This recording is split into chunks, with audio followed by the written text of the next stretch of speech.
안녕하세요. 책 읽는 보라입니다. 조반니 보카치오의 데카메론 중 세 번째 날 두 번째 이야기 읽어드리겠습니다. 세 번째 날 두 번째 이야기. 어느 마부가 영주 아질룰프의 아내와 동침합니다. 아질룰프는 이를 눈치채지만 내색하지 않은 채 마부의 머리카락을 잘라 놓습니다. 머리카락이 잘린 마부는 다른 마부들의 머리카락도 잘라 불행한 운명을 피합니다. 마부의 영리함과 영주의 현명함이 맞붙는 구조의 이런 이야기는 중세에 널리 퍼져 있었습니다. 필로스트라토의 이야기에 부인들은 몇 번 얼굴을 붉히기도 하고 또 웃기도 했습니다. 이야기가 끝나자 여왕은 팜피네아에게 다음 이야기를 청했습니다. 팜피네아는 얼굴에 웃음을 머금고 이렇게 이야기를 시작했습니다. 세상에는 몰라도 되는 일을 알아내거나 듣고서 이를 떠벌리고 싶어 하는 덜 떨어진 사람들이 있지요. 그들은 다른 사람들의 감추어진 잘못을 들춰내면서 그 사람들이 한없이 되새기게 될 부끄러움을 덜어주었다고 믿는 겁니다. 저는 마세토보다도 사회적 지위가 낮은 사람의 영리함이 권세를 지닌 영주의 지혜와 쌍벽을 이루는 광경을 보여드리면서 이와 반대되는 경우도 있다는 것을 여러분께 증명해 보일까 해요. 롱고바르디 지방의 영주 아질룰프는 선대 영주들과 마찬가지로 롱고바르디의 도시 파비아의 영지 수도를 정하고 비슷하게 롱고바르디 지방의 다른 영주였던 아우타리의 미망인 테오데린가를 부인으로 맞아들였어요. 테오데린가는 아주 아름답고 현명하여 정숙한 부인이었으나 애정생활에서는 그다지 행복하지 못했어요. 아질룰프는 아우타리의 영주의 미망인 테오델랑가와 결혼하여 591년부터 615년까지 롱고바르디, 즉 롬바르디아를 다스린 실존 인물입니다. 보카치오는 이러한 역사적 사실에서 이 이야기의 소재를 얻었을 것입니다. 테오델린가의 흥미로운 개인사는 보카치오로 하여금 정사의 모험을 불행한 사랑으로 묘사하도록 만들었다고 추측됩니다. 아질룰프 영주는 덕과 지혜가 뛰어나서 롱고바르디는 평화롭게 번영하고 있었답니다. 그런데 부인의 마부들 가운데 출신은 천하지만 품성이 고상하고 관대해서 그런 천한 직업에 어울리지 않는 사람이 하나 있었습니다. 그런데 마치 영주처럼 당당하고 풍채가 좋은 이 사람이 대책 없게도 영주의 부인을 사랑하게 됐지 뭡니까? 마부의 외관과 도덕성에 대한 묘사가 앞에 나온 아질롤프에 대한 묘사와 비슷합니다. 영주라도 되는 듯 하다는 속뜻이 담겨 있습니다. 하지만 낮은 신분으로는 무슨 수를 써도 사랑을 이룰 수 없다는 것을 깨닫고는 아무에게도 속내를 드러내지 않았고 부인과 눈을 맞춰 마음을 드러내려 하지도 않았어요. 그만큼 영리한 사람이었던 거죠. 이렇게 부인의 사랑을 얻을 일말의 희망도 없이 살면서 그저 자신의 상념이 고귀한 곳을 향하고 있음을 스스로 자랑스럽게 여길 뿐이었답니다. 그리고 사랑의 불길에 휩싸인 사람이 보통 그렇듯 부인이 좋아한다고 생각되는 일에 어김없이 동료들을 제치고 나서서 열정적으로 매달렸죠. 자연스럽게 부인도 말을 탈 일이 생기면 다른 말보다도 이 마부가 돌본 말을 더 선호하게 되었어요. 그런 일이 있을 때마다 마부는 최고의 은혜로 여겨 부인이 앉은 안장 옆에 바짝 붙어서 그 옷자락이 손에 스치는 것만으로도 축복으로 여겼어요. 그러나 우리 주변에서 아주 흔하게 일어나는 일이지만 희망이 없는 만큼 사랑은 더 커지는 법이죠. 바로 이 불쌍한 마부에게 일어난 일이 그랬어요.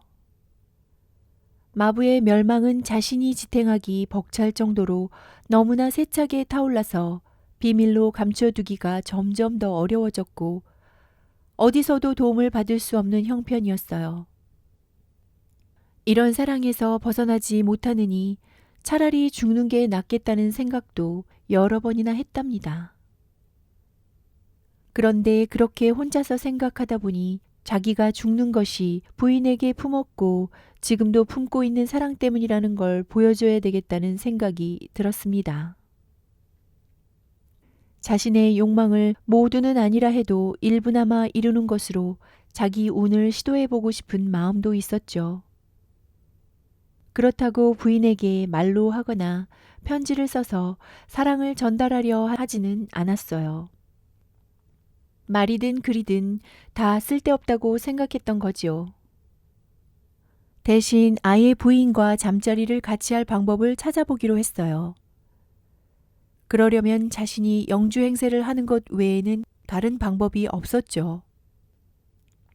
영주가 항상 부인과 함께 잠자리에 들지는 않는다는 걸 알았기에 영주 행세를 하면 침실에 들어가 부인에게 접근할 수 있을 것 같았습니다. 그래서 마부는 영주가 부인에게 갈 때 어떤 습관이 있는지, 무슨 옷을 입는지 알아내기 위해 저택의 중앙 거실에 밤마다 몇 번이고 숨어들어 영주의 방과 부인의 방 사이에 몸을 숨겼답니다. 그러던 어느 날 밤 영주가 커다란 망토를 몸에 두르고 한 손에는 불을 켠 작은 횃불을 들고 다른 손에는 지팡이를 짚고서 방에서 나오는 것을 보았어요. 영주는 부인 방으로 가더니 아무 말도 하지 않고 지팡이로 2번 방문을 두드렸어요. 그러자 곧바로 문이 열리더니 누군가 횃불을 받아들었습니다. 이 모습을 보고 또 그와 비슷하게 돌아가는 영주를 보고 마부는 그와 똑같은 방식으로 해야겠다고 생각했어요. 그는 영주의 망토와 비슷한 망토를 구하고 또 횃불과 지팡이도 손에 넣었어요. 그리고 혹시나 말똥 냄새 때문에 부인이 불쾌함을 느끼거나 속임수가 발각될까 싶어 우선 뜨거운 물로 몸을 구석구석 잘 씻고 나서 이 물건들을 들고 중앙 거실로 가 늘 숨었던 곳에 몸을 숨겼어요. 모두가 잠이 들자 마부는 마침내 자신의 욕망을 충족할 시간 혹은 갈망하던 죽음의 길을 스스로 당당하게 열어젖힐 시간이 왔다고 느끼면서 부싯돌과 쇠통으로 횃불에 불을 붙이고 망토로 몸을 완전히 감싼 채 부인의 방문 앞으로 가서 지팡이로 2번 두드렸어요. 그러자 잠에 취한 하녀가 문을 열고 횃불을 받아들더니 불을 껐어요. 마부는 아무 말도 하지 않고 침대의 장막 안으로 들어가 망토를 벗고는 부인이 잠들어 있는 이불 속으로 기어 들어갔어요. 영주가 화가 났을 때면 일절 말을 들으려 하지 않는다는 걸 알았기에 마부는 화가 난 척하면서 부인을 거칠게 껴안고는 어떤 말도 하지 않고 듣지도 않은 채 몇 번이고 부인의 몸을 앓아 나갔어요. 그리고 너무 오래 머무르다가는 기쁨이 슬픔으로 바뀔까 두려워하면서도 말할 수 없이 서운한 마음을 안고 그 자리를 떠났답니다. 마부는 몸을 일으켜 망토를 다시 걸치고 횃불을 든 채 묵묵히 나와 가능한 빨리 자기 침대로 돌아갔어요. 그런데 마부가 침대로 채 돌아가기도 전에 영주가 일어나서 부인의 방으로 갔지 뭐예요. 부인은 깜짝 놀랐어요. 영주가 침대에 들어오더니 기분 좋은 목소리로 인사를 하자 부인은 영주의 기분에 맞춰 말했어요. 어머 여보, 오늘 밤에 별일이시네요. 전에 없이 즐기시고 방금 저를 떠나셨잖아요. 그런데 이렇게 급히 다시 돌아오시다니 몸을 좀 생각하셔야 하지 않을까요? 영주는 이 말을 듣고 부인이 자기와 차림새나 행동이 비슷한 누군가에게 속았다는 것을 즉각 깨달았어요. 그러나 곧 현명한 판단을 내렸어요. 아내가 다른 사람이 왔었다는 것을 알아채지 못한 이상 계속해서 눈치채지 못하게 하는 것이 좋겠다고 생각한 거예요. 세상에 널린 바보들 같으면 그렇게 하지 않고 이렇게 말했겠죠. 그건 내가 아니었어. 여기 온 놈이 대체 누구야? 어떻게 된 거야? 누가 온 거냔 말이야. 그렇게 한다면 여러 일들이 생겨나고 뜻하지 않게 아내를 슬프게 만들 수도 있으며 이미 맛본 것을 다시 한번 바라게 할 수도 있을 겁니다. 게다가 입을 다물고 있으면 명예를 고스란히 지킬 수 있지만 입을 여는 순간 바보 같은 놈이 될 수도 있잖아요. 그래서 영주는 혼란스러운 마음을 말이나 얼굴 표정에 드러내지 않고 이렇게 대답했어요. 부인, 내가 이렇게 다시 돌아와서 한 번 더 할 수 있는 남자로 보이지 않는단 말이오? 그의 부인이 대답했어요. 여보, 당연히 아니죠. 하지만 어쨌든 건강을 살피시도록 부탁드리고 싶어요. 그러자 영주가 말했어요. 그렇다면 당신의 충고를 따르기로 하겠소. 이번에는 더 이상 귀찮게 하지 않고 그만 돌아가겠소. 자기가 처한 상황을 생각하니 분노와 모멸감이 부글부글 끓어올라 영주는 망토를 뒤집어쓰고 방에서 나왔어요. 그리고 도대체 어떤 놈이 이런 짓을 했는지 비밀리에 찾아보기로 했어요. 그 놈이 누구든지 간에 집에서 빠져나가지 못하고 틀림없이 근처에 있을 것이라 생각한 거죠. 그래서 영주는 조그마한 등에 희미한 불을 붙여 비추며 저택 내 마구간 위에 있는 긴 다락방으로 갔어요. 거기에는 모든 하인들이 각자의 침대에서 자고 있었죠. 영주는 부인이 말한 일을 치른 자라면 그 여파로 아직도 손목과 심장의 박동이 잦아들지 않았으리라 생각했어요. 그래서 발소리를 죽여가며 입구에 있는 놈부터 시작해서 하나하나 가슴에 손을 대면서 누구의 심장이 빠르게 뛰는지 알아보았어요. 그런데 다른 사람들은 깊은 잠에 골아떨어져 있었지만 부인과 함께 있던 자는 아직 잠들지 않았죠. 그는 영주가 들어온 것을 알고 그가 무엇을 찾고 있는지 짐작하고서 두려움을 느꼈어요.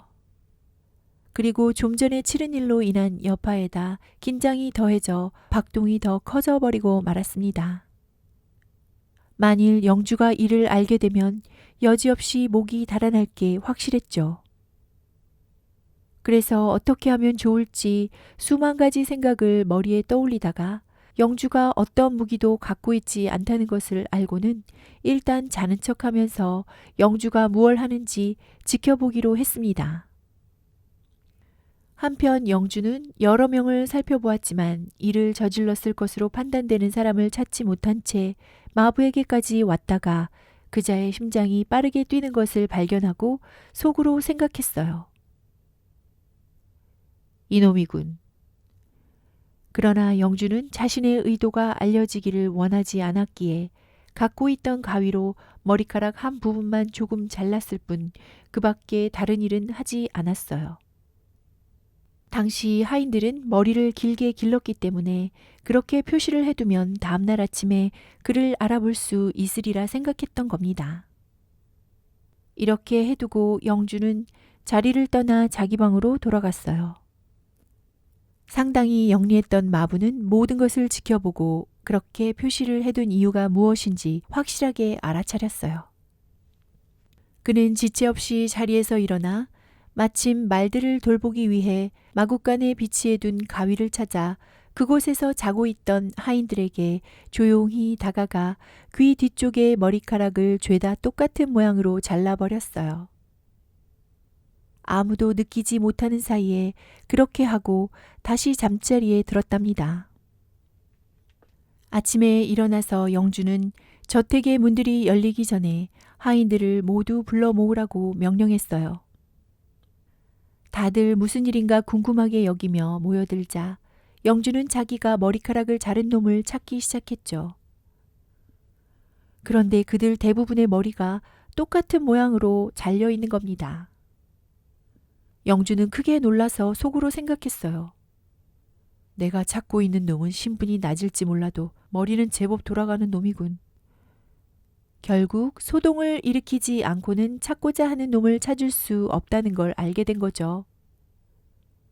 영주는 작은 복수를 위해 큰 모욕을 당할 필요는 없다고 생각하여 한마디 훈계로 그놈의 행동에 대해 호락호락 넘어가지 않을 것임을 보여주는 데 만족하기로 했어요. 그래서 모두를 향해 이렇게 말했어요. 그 짓을 한 놈은 이제는 더 못할 줄 알아라. 그만 다들 물러가라. 다른 사람이었다면 아마 목을 매달거나 고문을 하거나 조사를 하거나 신문을 했을 겁니다. 그렇게 하면 누구든 감추려고 하는 뭔가가 드러날 수도 있었겠죠.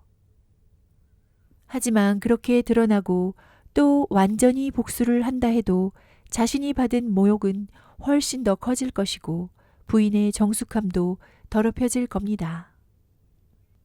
그 말을 들은 사람들은 무슨 일인가 싶어 놀랐고 오랫동안 주인의 말뜻을 이리저리 추측해 보았습니다. 하지만 그 일에 관여한 단 한 사람 말고는 아무도 그 뜻을 헤아리지 못했죠. 마부는 현명한 사람이었기에 영주가 살아있는 동안에는 결코 그 일을 드러내지 않았고 또 그런 일에 자기 목숨을 거는 짓도 2번 다시 하지 않았다고 합니다. 여기까지 조반니 보카치오의 데카메론 중 3번째 날 2번째 이야기 들으셨습니다. 이야기가 재밌으셨으면 구독, 좋아요, 댓글, 알림 설정 부탁드릴게요. 끝까지 함께 해주셔서 감사합니다. 책 읽는 보라였습니다. 오늘도 행복하세요.